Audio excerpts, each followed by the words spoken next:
Welcome to everyone. Today 10th Max Algebra exercise 3.16 ல first sumல 4th subdivision பார்க்க போகிறோம். x square minus 9 equal to 0 இதனுடைய natural of solution தான் கண்டுபிடிக்க போகிறோம். ஓகேங்களா? ஸோ இந்த சமன்பாட்டுடைய தீர்வுடைய தன்மையை கண்டுபிடிக்க போகிறோம். ஸோ அப்போ ஃபஸ்ட்டு என்ன பண்ணணும்னா நீங்கள் என்ன கொடுத்துருக்காங்க x square equal to -9. So அதை நான் என்னென்னு எடுத்துக்க போகிறோம் y equal to x square -9 அப்படின்னு எடுத்துக்கிட்டேன். Let y equal to x square -9 எடுத்தாச்சு. ஸோ இப்போ நம்ம ஒரு டேபிளர் காலம் அமைச்சு அதில் கண்டுபிடிக்க போகிறேன். ஃபஸ்ட்டு அதுக்கு நான் என்ன பண்ண போகிறேன்னா எக்ஸுன்றதை நம்மளே எடுத்துக்க போகிறோம். -3 -2 -1 0 கரெக்டாக காலம் அமைக்கிற மாதிரி எழுதிக்கோங்க. எக்ஸு -3 -2 -1 0 1 2 3 4 ஓகேங்களா? ஸோ இப்போ எழுதியாச்சு. ஸோ அடுத்தது நமக்கு என்ன கேட்டிருக்காங்க எக்ஸ் ஸ்கொயர். ஸோ அப்போ எக்ஸ் ஸ்கொயர் கண்டுபிடிக்க போகிறோம். ஸ்கொயர் பண்ண என்ன வரும் 9 4 1 0 1 4 9 16 எழுதியாச்சுங்களா? ஸ்கொயர் பண்ணும்போது மைனஸில் என்னவாயிடும் ப்ளஸ் ஆகிடும். ஸோ அடுத்தது என்ன கேட்டிருக்காங்க -9. ஸோ அப்போ எல்லாத்துலேயுமே -9 போட்டுக்கோங்க.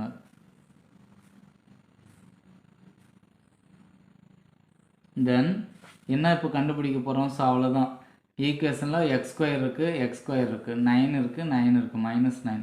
ஸோ அப்போ அடுத்து ஒய் கண்டுபிடிச்சிடலாம். ஸோ ஒய் கண்டுபிடிக்க முன்னாடி டேபிளர் காலம் மாதிரி போட்டுக்கோங்க.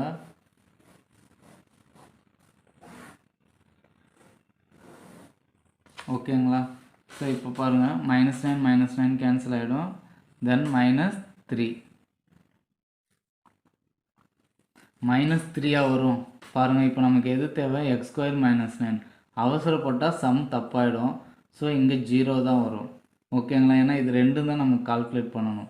இப்போ -9ல் 4 போயிடுச்சுன்னா -5, -9ல் 1 போயிடுச்சுன்னா -8, தென் -9 -8 -5 0, தென் 16ல் -9 போயிடுச்சுன்னா என்ன வருதுங்க 7.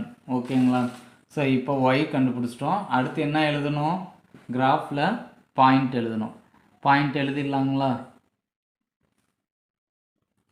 இப்போ பாயிண்ட்டை எடுத்து எழுதிட்டோம். ஸோ இந்த பாயிண்ட்டை நம்ம என்ன பண்ண போகிறோம் கிராஃபில் மார்க் பண்ண போகிறோம். ஓகேங்களா? கிராஃபில் மார்க் பண்ணுறதுக்கு முன்னாடி நம்ம என்ன பண்ணணும் scale எழுதிக்குவோம்.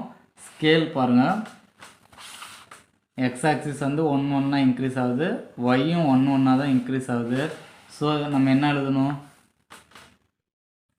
X axis 1 centimetre equal to 1 unit, y axis 1 centimetre equal to 1 unit. X அச்சில் 1 சென்டிமீட்டர் ஈக்குவல் டு 1 அலகு, ஒய் அச்சில் 1 சென்டிமீட்டர் ஈக்குவல் டு 1 அலகுன்னு ஸ்கேல் எழுதிட்டோம். ஸ்கேல் பாயிண்ட்லாம் ரொம்ப இம்பார்ட்டன்ட் கிராஃப் பொறுத்த வரைக்கும்.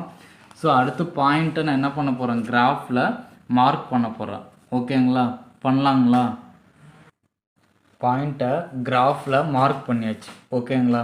ஸோ இப்போ இதனுடைய கர்வ் எப்படி இருக்குது பாருங்கள், இப்படி இருக்குது. ஸோ இப்போ பாருங்கள், இப்போ நமக்கு மெயின் வந்து என்னென்னா நேச்சர் ஆஃப் சொல்யூஷன் கண்டுபிடிக்க இந்த எக்ஸ் ஆக்சிஸில் டச் ஆகிருக்கா, பாயிண்ட் வந்து டச் ஆகிருக்கான்னு பார்க்கணும். டச் ஆகிருக்குங்களா? ஆகிருக்கு. ஸோ எது எது இங்கே -3 இங்கே 3. ஓகேங்களா? -3 3. இப்போ டச் ஆனால் நம்ம என்னன்னு சொல்லணும் ஃபஸ்ட்டு அது வந்து ரியலா அப்படின்னா கண்டிப்பாக ரியல். ஓகேங்களா? அடுத்தது ஈக்குவலா அன்ஈக்குவலான்னு பார்க்கணும். இது -3 இது 3 +3. ஸோ அப்போ அது அன்ஈக்குவல், ரெண்டும் வேறு வேறு, அதனால் அன்ஈக்குவல்னு போட்டோம். இப்போ புரியுதுங்களா? எக்ஸ் ஆக்சிஸில் டச் பண்ணால் ரியல், அடுத்து அந்த வேல்யூ ரெண்டும் சேமாக இருக்குது அப்படின்னா ஈக்குவல், வேறு வேறையாக இருந்தால் அன்ஈக்குவல். இப்போ நம்ம ஃபஸ்ட்டு என்ன எழுதிட்டோம் ரியல் அண்டு அன்ஈக்குவல் எழுதிட்டோம். அடுத்து சொல்யூஷன் எந்தெந்த பாயிண்டில் டச் ஆகிருக்கு பாருங்கள் -3, 3 ஓகேங்களா. ஸோ இதை எழுதி y equal to x square minus 9 அவ்வளோதான். ஸோ உங்களுக்கு இந்த கிராஃபில் ஏதாவது டவுட் இருந்தால் கண்டிப்பாக கமெண்ட் பாக்ஸில் கமெண்ட் பண்ணுங்கள். நீங்கள் இன்னும் நம்ம சேனலில் சப்ஸ்கிரைப் பண்ணலாம், கண்டிப்பாக சப்ஸ்கிரைப் பண்ணுங்கள். தேங்க்ஸ் ஃபார் வாட்சிங்னா thank you to all the best.